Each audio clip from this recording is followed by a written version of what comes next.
Hello and welcome to episode 75 of the Arctic Knitting Podcast. My name is Emilie and I am, as always, coming to you from the northern part of Norway.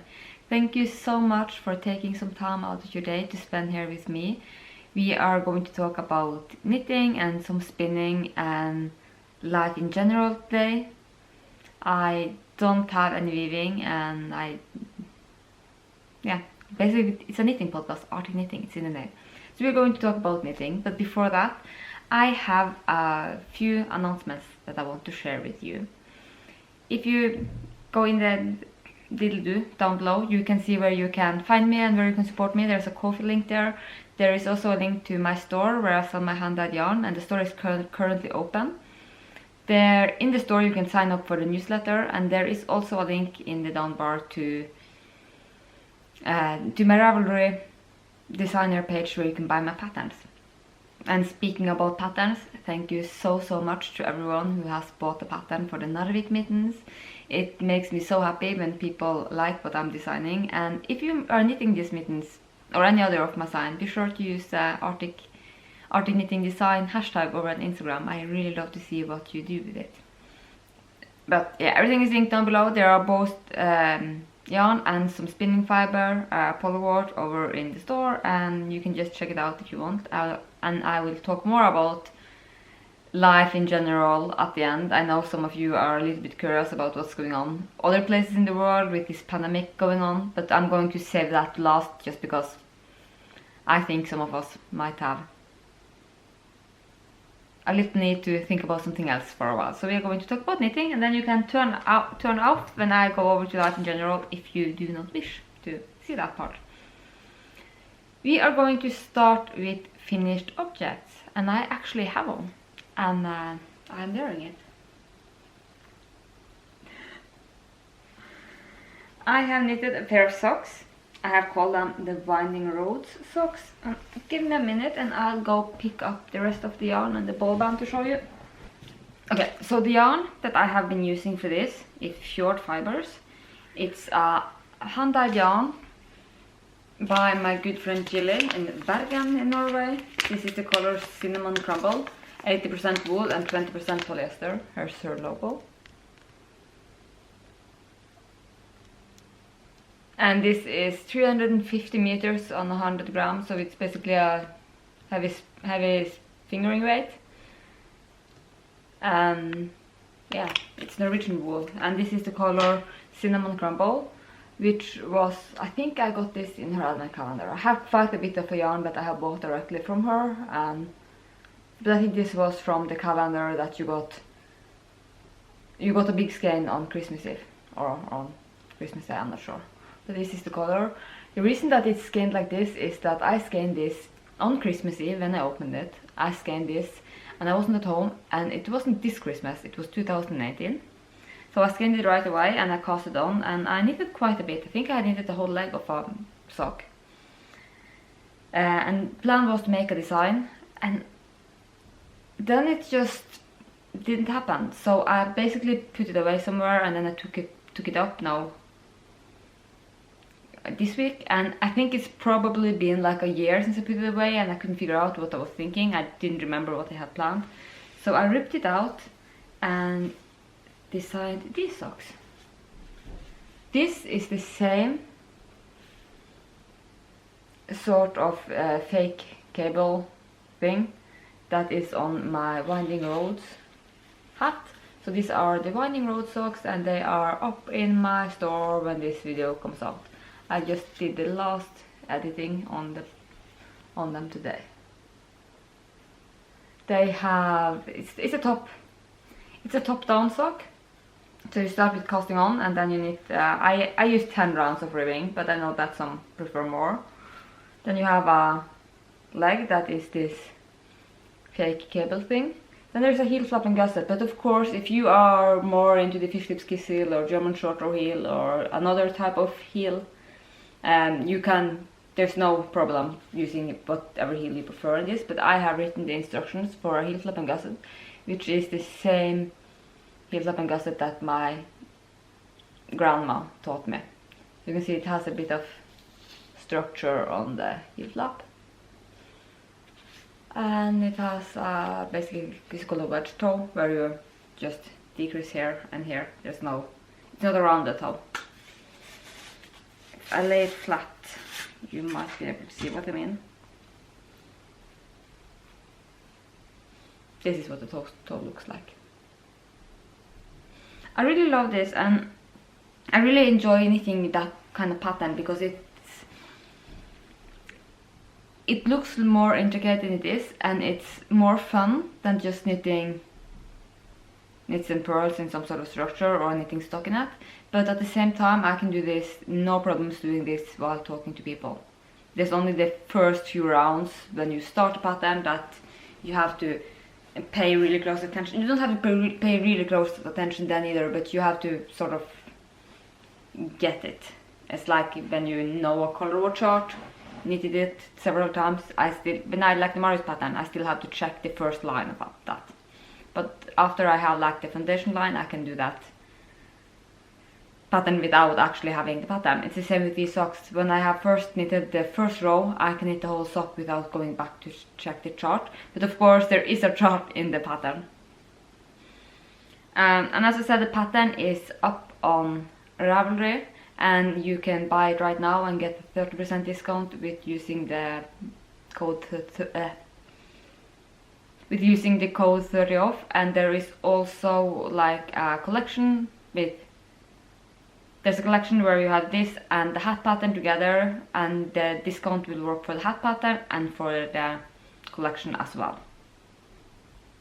So yeah. And after I finish this, I wanted to talk more about the yarn.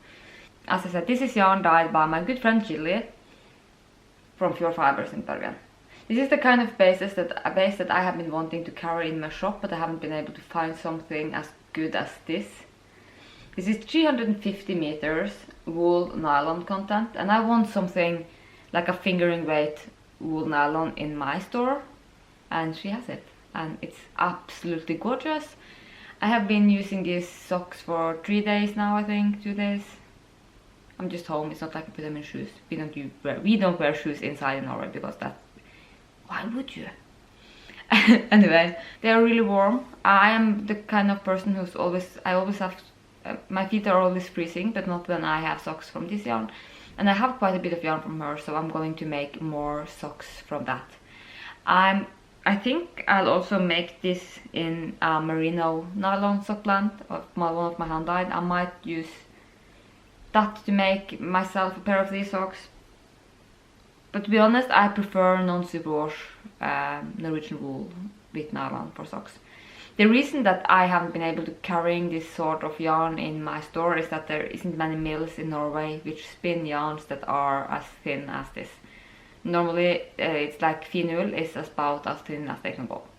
I finished these socks a couple of days ago. I've had the tech edited and it's ready to be published today. And when I was finished with that, I wanted to knit something from my own hand-dyed yarn, and I wanted to use, see, I just lost a stitch. And I wanted to use the merino yarn in one of my US colorways, because there's quite a few. I think it's 6 new colors that are in the store right now. So I cast it on using the November Rain. It's a little bit out. So this is the cake. This is the skein. I'm not sure if I will start on the second skein. I think I might use both. I'm also going to have another color in here, which the color even is just in my head. I have to go down dye it before I get as far that I need it. So this doesn't look really interesting right now. It's just it's not stockinette, it's a garter stitch. And there's going to be quite a chunk of garter stitch before I do anything else with this. But what I'm doing with this is something a little bit new. It's not a new technique. There are lots of things out there with this technique, but I haven't really seen anything like this, and I have been searching for it. The things that I've seen with this kind of techniques, they look very different. I'm talking in codes. But what I'm trying to say is that I think this is going to be something a little bit unique, which is really exciting.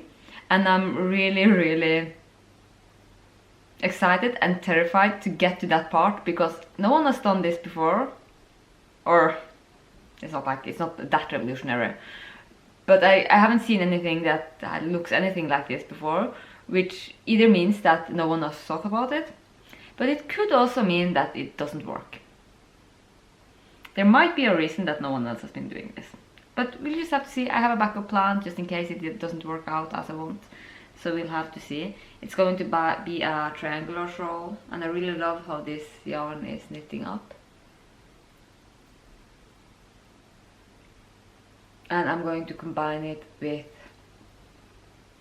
I think, something that looks like the darkest, maybe a little bit darker than, it's really hard to see, but there's the darkest blue here, a little bit darker than that. I was thinking about the black, but I don't want it to be quite as hard against this as a black, so I'm going to dye it a really, really, really deep shade of blue, and that is going to be a semi-solid. So that is about everything. That's all I have been knitting on. I spent quite a bit of time cleaning out the house this week, and I actually managed to finish something, so I'm knitting quite monogamously. The only thing else that I have been working on is, I think I have there's 5 new squares for my granny blanket, and this one is going to be finished soon. I was thinking this would be a long-term project, but it's so easy to just sit down and crochet a square when you don't have any inspiration, and I kind of have been struggling a bit with lack of inspiration. So let's see, there's 1, 2, 3, 4, 5, 6, 7, 8, 9, 10. There is 11 mini skeins left, which means that there are 11 squares left until 48, and then I will have to lay it out on the floor and see what it looks like. So that might be finished even before I was thinking it was possible it could be finished. But that's everything I have been doing. I have been knitting and crocheting wise. I have been spinning a little bit, because if you watched the last episode, you'll know that I did dye some fiber, which I've done a little bit of that before, but not much. So I dyed up this color. I'm going to just put a photo on the screen because I don't have full braid. I have a couple of these braid in my store, but I decided to take one of them for myself, and I divided the braid in, like, I took this is just half the braid, and I divided it like this to tore it apart, and this is what's left of the first half, and this is what it looks like. This is my spinning.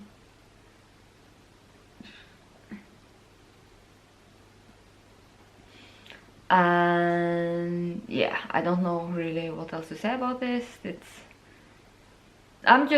I'm spinning, I'm mostly spinning 2-ply, because yeah, I kind of want to buy some books or watch some videos, maybe Craftsy have something about different types of plying, different spinning techniques, but I just start treadling and I do whatever feels right, and I 2-ply everything, and I have been planning on making, I don't know, I think I have like 400 grams of handspun, but I'm thinking that I want more color, and I'm going to do something like the Night Shift from Andrea Mori with my own handspun. So yeah, if you have any tips for good resources on spinning, books are good, but I prefer online, and I'm really like teaching style, and I prefer online because then I can do it whilst trying, or I can watch it whilst knitting. So if you have any tips for good resources on spinning, please let me know in the down bar. I'd be really happy to. Yeah, I'd be really happy to know about it. And these episodes are just getting shorter and shorter. We're down to 15 minutes now.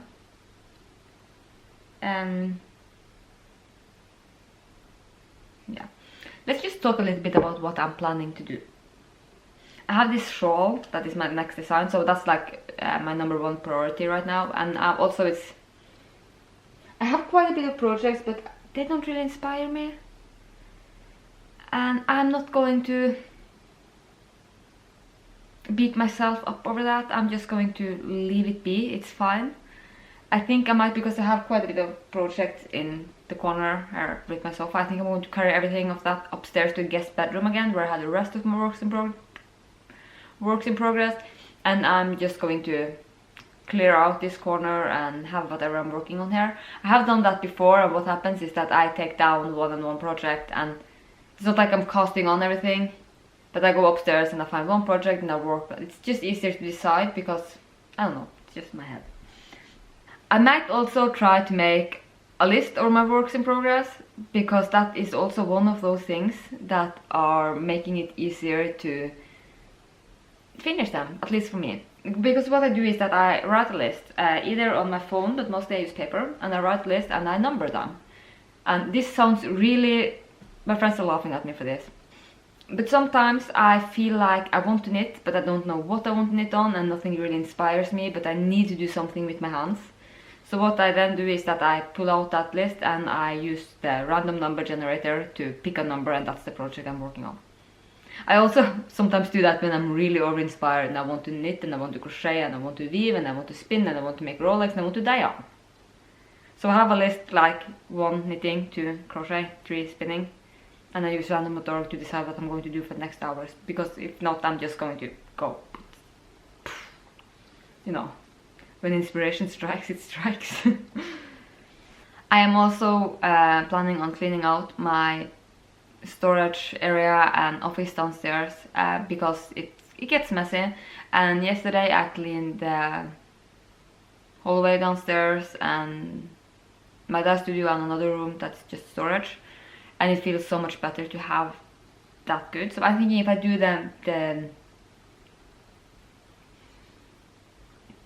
the office this week before Ludwig comes, because it's easier without him, and I can do upstairs tomorrow where we have the bedrooms and stuff, and maybe it's like, I don't get it. I'm home all day. I'm used to being at work, but I'm home all day and it's so hard to get anything done. And normally I do all of these things while working full time. So why can't I do it now? I'm home. I've been home for over a week. And Monday Ludwig left for his father, so I've been in this house all by myself since Monday, and I can't seem to get anything done. It just feels very ineffective. Yeah, whatever.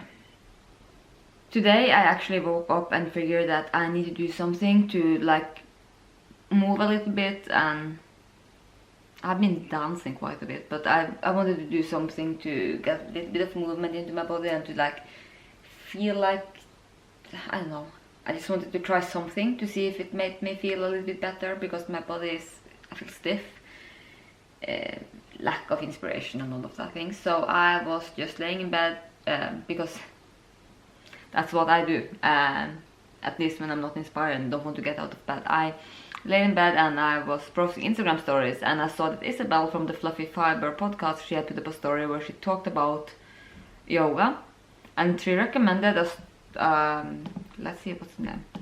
She recommended a YouTube channel called Yoga with Adrienne, and she has, on the YouTube channel, she has a 30-day challenge to get started with yoga. It's called Home, and I just started with day 1 there, and I don't think I was able to do anything right. I probably look very elegant whilst doing yoga with woolen socks on my slippery floor. But at least I feel a little bit better now. I have actually been moving around and stretching a little bit, which really made wonder for feeling better. And yeah, I think we are just going to leave this with a shorter episode.